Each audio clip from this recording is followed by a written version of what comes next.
75-year-old Margaret and 23-year-old David, an elderly woman and a young man lost in despair. Two generations, two different worlds. But sometimes the most beautiful friendships bloom in the most unexpected places, and sometimes one person's kindness can change an entire life. The autumn rain drummed steadily against the windows of Sunset Diner, a small establishment tucked between a laundromat and a used bookstore on the quieter side of downtown. At 2:30 in the afternoon, the lunch rush had long since passed, leaving only a few stragglers nursing cups of coffee and the lingering aroma of grilled onions. Margaret O'Sullivan sat in her usual corner booth, the same one she had occupied every Tuesday for the past 3 years since her husband Patrick had passed away. At 75, she was a small woman with silver hair neatly arranged in soft curls, wearing a faded blue cardigan that had seen better days but was clean and carefully maintained. Her weathered hands wrapped around a cup of coffee that had gone cold 20 minutes ago, but she continued to hold it as if its warmth could somehow ease the persistent ache of loneliness. The diner was one of the few places where Margaret could afford to treat herself. Her Social Security barely covered the rent on her small apartment, utilities, and basic groceries, but once a week, she allowed herself the luxury of a cup of coffee and a piece of pie. It wasn't about the food. It was about being around people, hearing conversations, feeling less invisible in a world that seemed to have forgotten she existed. Today, however, something was different. In the booth directly across from her sat a young man who looked as lost as she felt.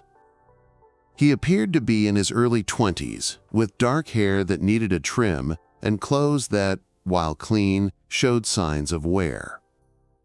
What struck Margaret most was his expression, a mixture of desperation and defeat that she recognized all too well from her own mirror during the darkest days after Patrick's death. The young man stared at his phone screen, occasionally typing rapidly, then setting the device down with visible frustration.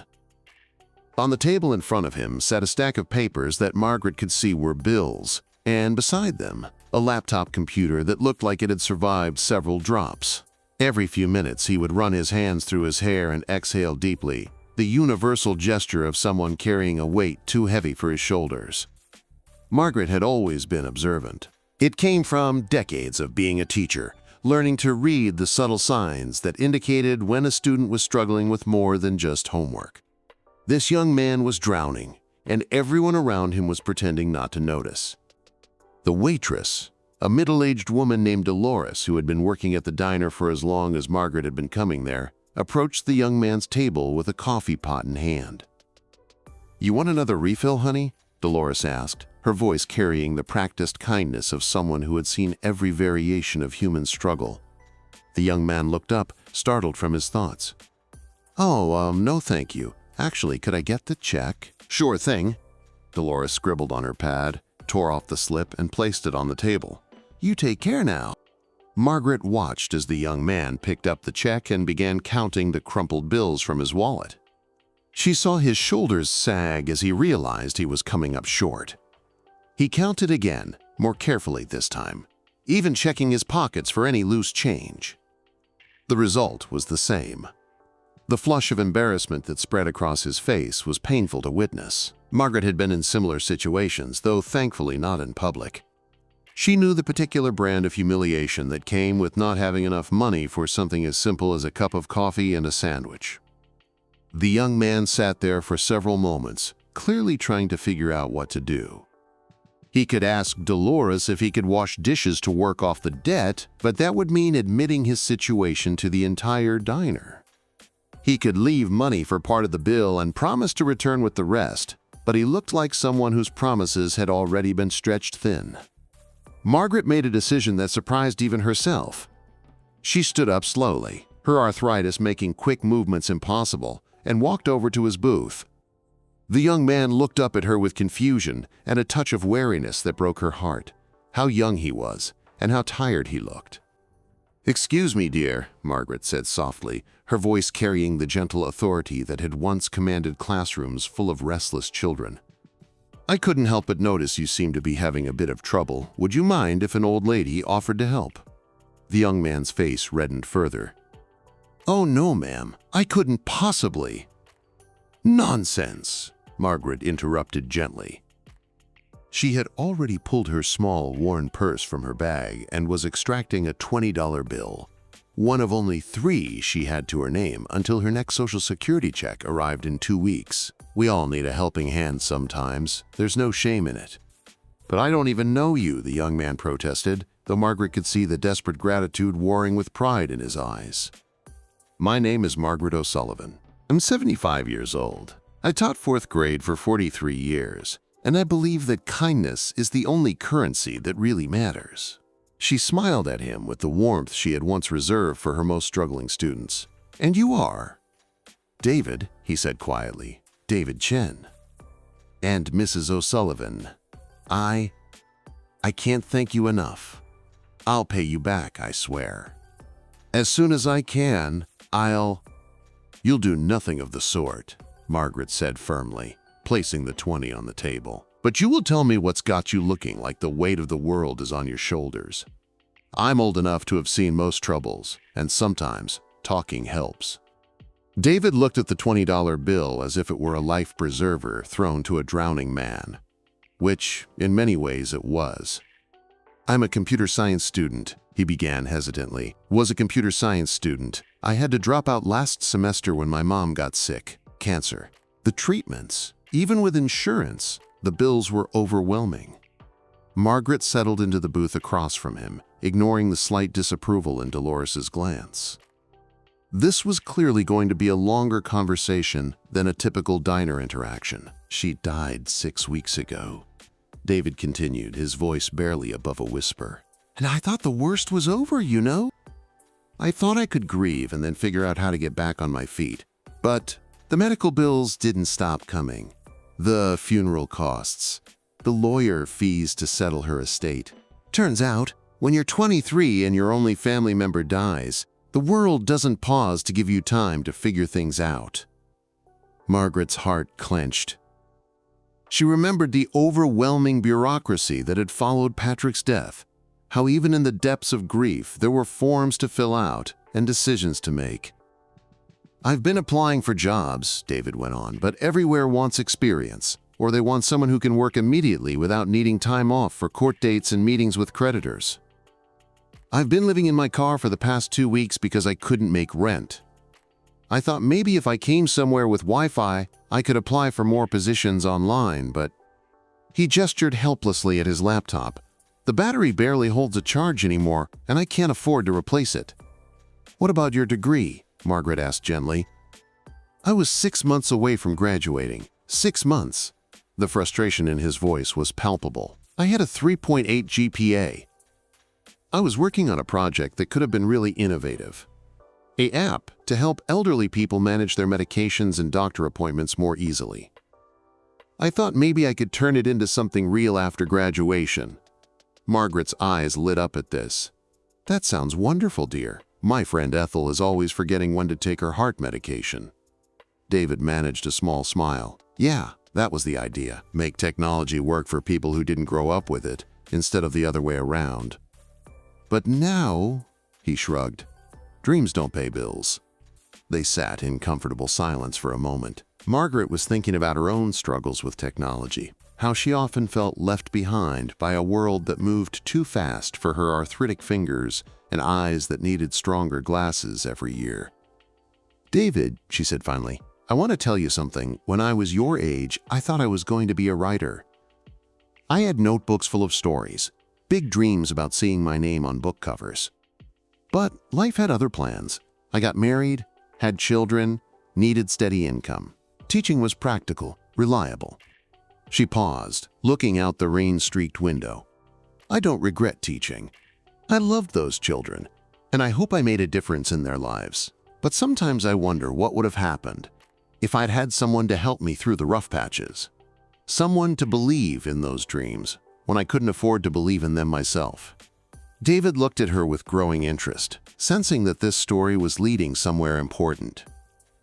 "The point is," Margaret continued, "you're at a crossroads right now. You can let these circumstances define the rest of your life, or you can see them as a detour.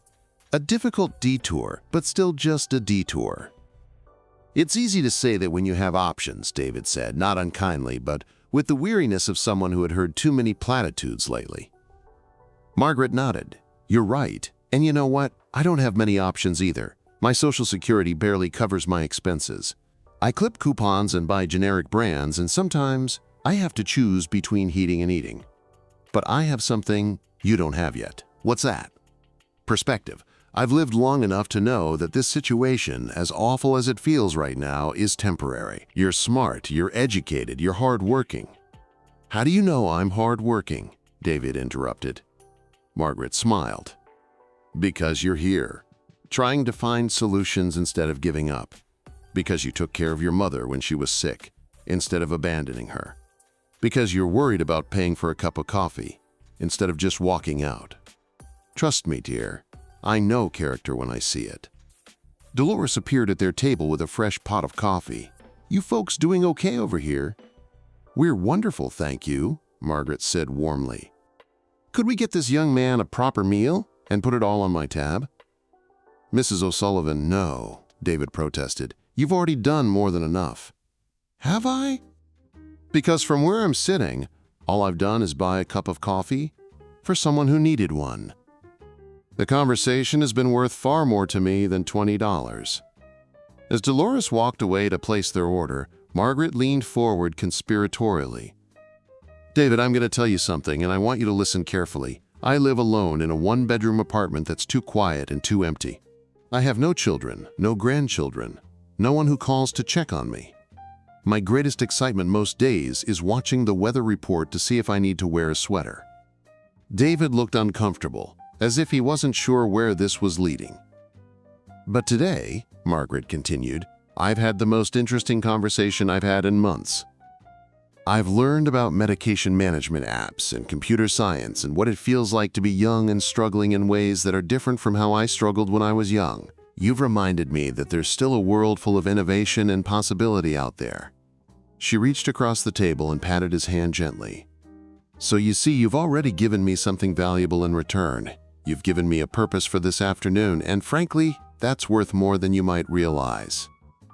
Their food arrived, a turkey sandwich and soup for David, and a slice of apple pie for Margaret that she insisted they share. As they ate, their conversation ranged from technology to books to the challenges of navigating life's unexpected turns. David found himself relaxing for the first time in weeks. There was something about Margaret's presence that reminded him of his grandmother, who had died when he was 12.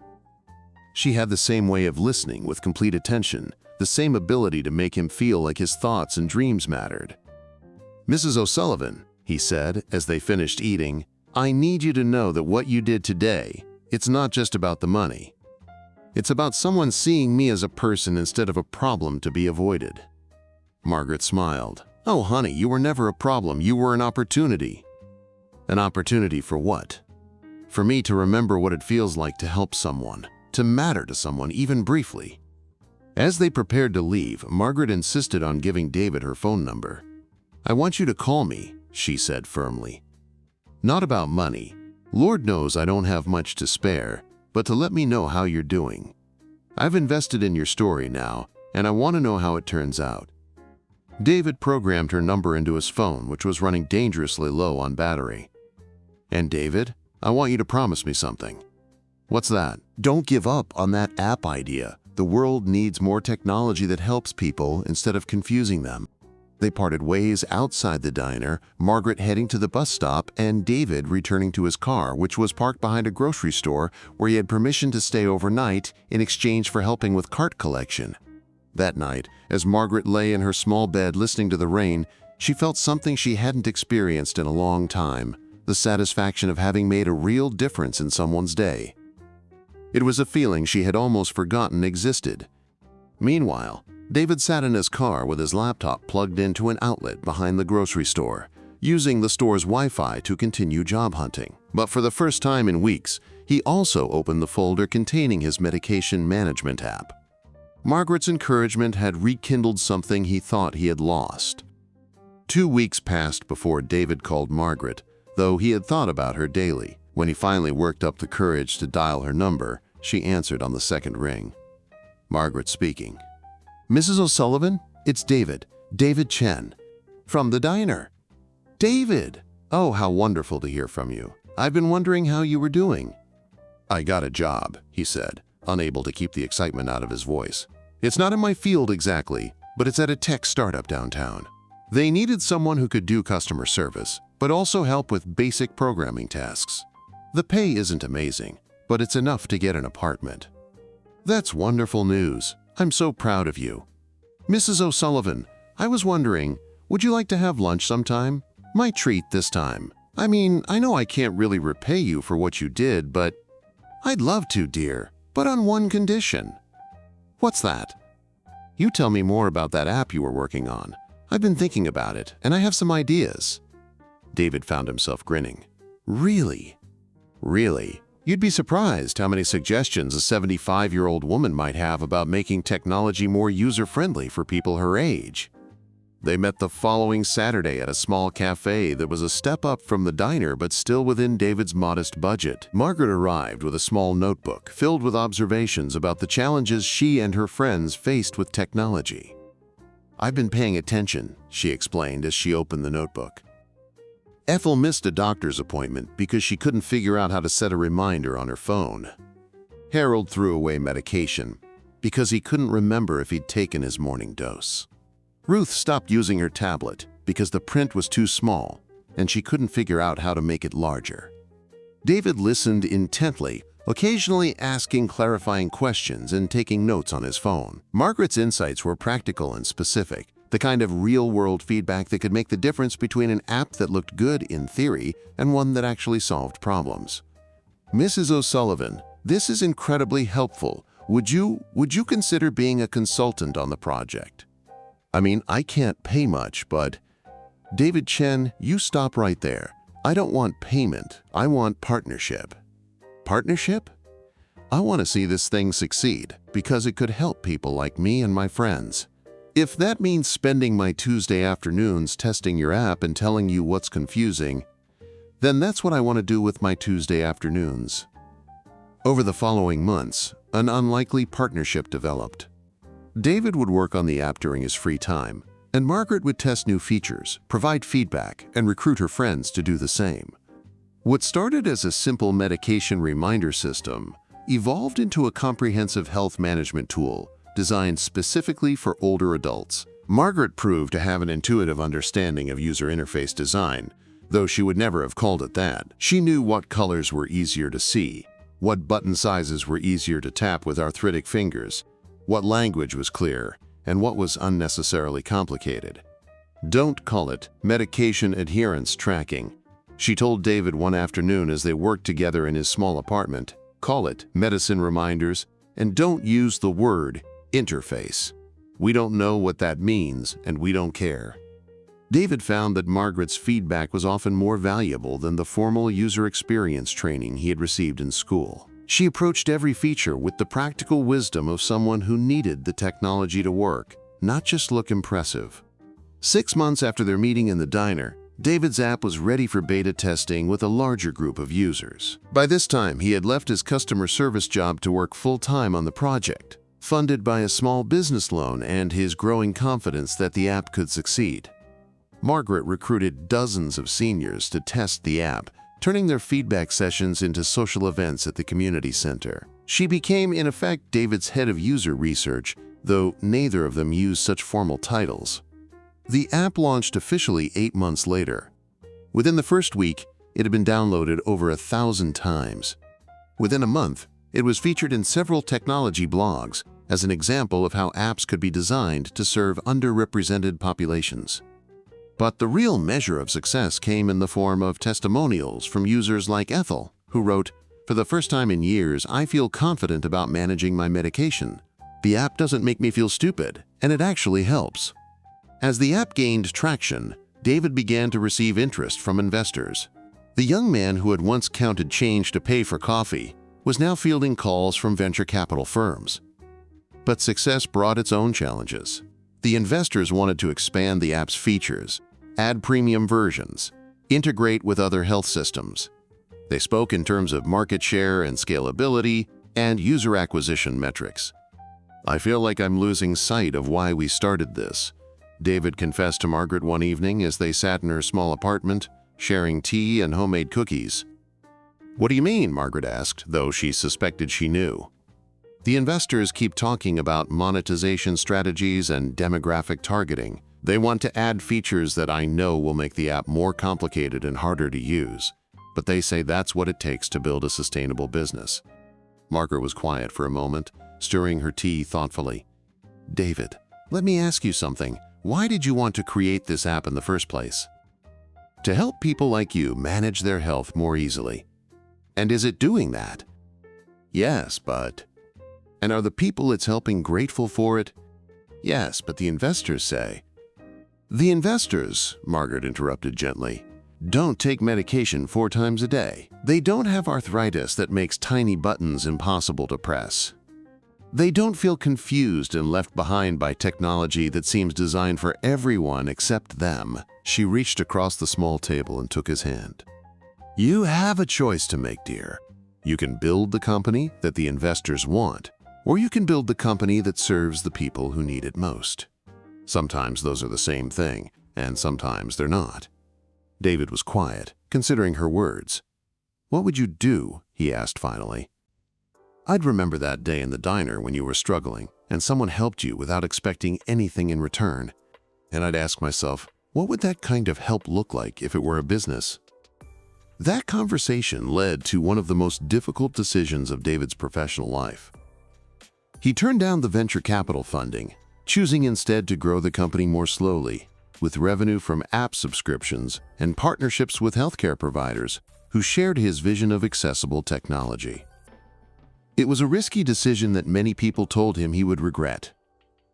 But 18 months later, when the app had been downloaded over 1 million times and was being used in senior centers and assisted living facilities across the country, David knew he had made the right choice.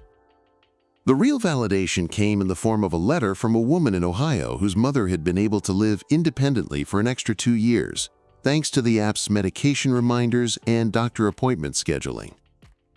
Your app didn't just help my mother, the woman wrote. It gave our whole family peace of mind. We knew she was taking care of herself, even when we couldn't be there to check on her. Margaret had been David's partner and consultant throughout the company's growth, but on the 2nd anniversary of their meeting in the diner, David had a surprise for her. He knocked on her apartment door on a Tuesday afternoon, carrying a large envelope and wearing the kind of nervous smile that indicated something significant was about to happen. David, dear, what's all this? Margaret asked as she invited him in. Mrs. O'Sullivan, I need to show you something. He opened the envelope and pulled out a legal document. This is a partnership agreement, making you an official co-founder of the company, with equity that reflects your contribution to its success. Margaret stared at the papers, not fully understanding what she was looking at. What does this mean? She asked. It means that the company we built together is worth approximately $2 million, and half of that belongs to you. Margaret sat down heavily in her favorite chair, the papers fluttering to her lap. David, that's impossible. It's not only possible, it's documented and legal and yours. David knelt beside her chair. Mrs. O'Sullivan, you didn't just give me $20 in a diner. You gave me hope when I had none. You gave me wisdom when I was making decisions. You gave me a purpose that was bigger than just making money. You helped me build something that actually helps people. Margaret's eyes filled with tears. But I didn't do anything special. I just saw someone who needed help. Exactly. And that's the rarest and most valuable thing in the world. The money was life-changing for Margaret, but not in the ways that most people might expect. She didn't move to a larger apartment or buy expensive clothes or take luxury vacations. Instead, she used her newfound resources to create a small foundation that helped young entrepreneurs who were facing the same kind of setbacks that David had experienced. She also became a sought-after consultant for companies trying to design technology for older adults, traveling to conferences and speaking about the importance of inclusive design. At 77, Margaret O'Sullivan had found a new career and a renewed sense of purpose. But perhaps more importantly, she had found a family. David became the son she had never had, visiting regularly, calling to check on her, including her in his life's major decisions. When he married his college girlfriend 3 years later, Margaret was the one who walked him down the aisle, since his parents were not alive to do so. At the wedding reception, David gave a speech that brought everyone to tears. 3.5 years ago, I was a young man who had lost everything and was sitting in a diner counting change to pay for coffee. A woman I had never met saw me struggling and offered to help. She didn't just pay my bill. She reminded me that kindness exists in the world, that people still care about each other, that it's worth believing in tomorrow, even when today feels impossible. He looked across the room at Margaret, who was dabbing at her eyes with a lace handkerchief. Margaret didn't just change my life with her generosity. She taught me that the best investments we can make are in each other. She showed me that business success means nothing if it doesn't make the world a little bit better for the people who need help the most. The applause was thunderous, but Margaret barely heard it. She was thinking about that rainy Tuesday afternoon in the diner, about the lonely old woman she had been, and the desperate young man David had been. Neither of them could have imagined how that simple act of kindness would transform both their lives. As the evening wound down and the guests began to leave, Margaret found herself sitting at a quiet table with David's new wife, Sarah, a kind young woman who worked as a pediatric nurse. "Mrs. O'Sullivan," Sarah said, "I want you to know how much it means to me that David found you. He talks about you all the time, about how you believed in him when no one else would." Margaret smiled. "Oh dear, I think you have it backwards. He gave me much more than I gave him." "How so?" Margaret looked across the room at David, who was laughing with his college friends and looking happier than she had ever seen him. "He gave me a reason to matter again. When you get to be my age, the world has a way of making you feel invisible, like your usefulness has expired. David reminded me that as long as you have love to give and wisdom to share, you're never truly useless." She paused, watching as David caught her eye and smiled warmly. "And he gave me a family. I may not have children of my own blood, but I have a son of my heart. That's worth more than all the money in the world." 5 years after their first meeting, Margaret and David had become local celebrities of sorts, often invited to speak at business schools and conferences about their unlikely partnership. They always told their story together, finishing each other's sentences and gentle teasing each other like an old married couple. But their favorite tradition remained their Tuesday afternoon meetings. Sometimes they met at the original diner, sometimes at nicer restaurants, sometimes just in Margaret's apartment with tea and homemade cookies. They used these meetings to catch up on each other's lives, discuss the foundation's latest projects, and brainstorm new ways to help other struggling entrepreneurs. During one such meeting, as they sat in Margaret's living room surrounded by thank you letters from foundation recipients, David asked a question that had been on his mind for months. "Mrs. O'Sullivan, do you ever wonder what would have happened if you hadn't helped me that day? If you had just minded your own business like most people would have?" Margaret considered this thoughtfully. "I think about it sometimes. I suppose you would have found another way. You're too smart and too determined to stay down for long. But what about you? What would your life look like now?" Margaret looked around her apartment, which was still small and modest, despite her newfound wealth, but was now filled with photos of foundation recipients, awards for community service, and mementos from her speaking engagements. "I'd probably still be sitting alone in that diner every Tuesday, nursing a cup of cold coffee and feeling sorry for myself," she said honestly. "I'd be comfortable enough financially, but I'd be spiritually bankrupt." She reached over and patted David's hand, a gesture that had become second nature to both of them. "You know, people talk about that $20 I gave you as if it were some great sacrifice. But the truth is, giving that money away was the best financial investment I ever made. Not because of the return I got, but because it reminded me that money is only valuable when it's used to connect people to each other." David squeezed her hand gently. "I never thanked you properly, you know." "For what?" "For seeing something in me that I couldn't see in myself. For believing I was worth saving when I wasn't sure I was." Margaret's eyes grew misty. "Oh, my dear boy, you were always worth saving. You just needed someone to remind you." As they sat together in the comfortable silence that had become one of the hallmarks of their friendship, Both of them reflected on the unexpected journey that had brought them from that rainy afternoon in a diner to this moment of contentment and mutual love. Margaret had learned that generosity, even when you can barely afford it, has a way of returning to you multiplied. But more than that, she had learned that purpose doesn't have an expiration date, that relevance isn't determined by age, and that the most meaningful relationships can begin at any stage of life. David had learned that success isn't just about personal achievement, but about lifting others up along the way.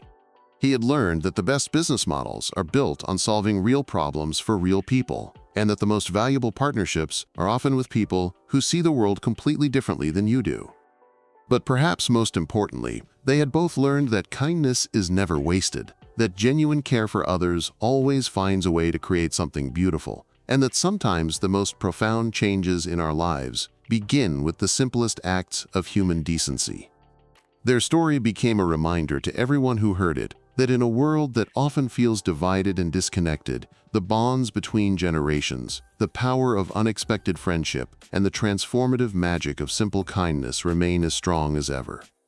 And every Tuesday, when Margaret and David met for their weekly visit, they carried forward the truth that had emerged from their first encounter, that seeing someone truly, helping without expecting return, and believing in each other's potential are among the most powerful forces for good that exist in the world.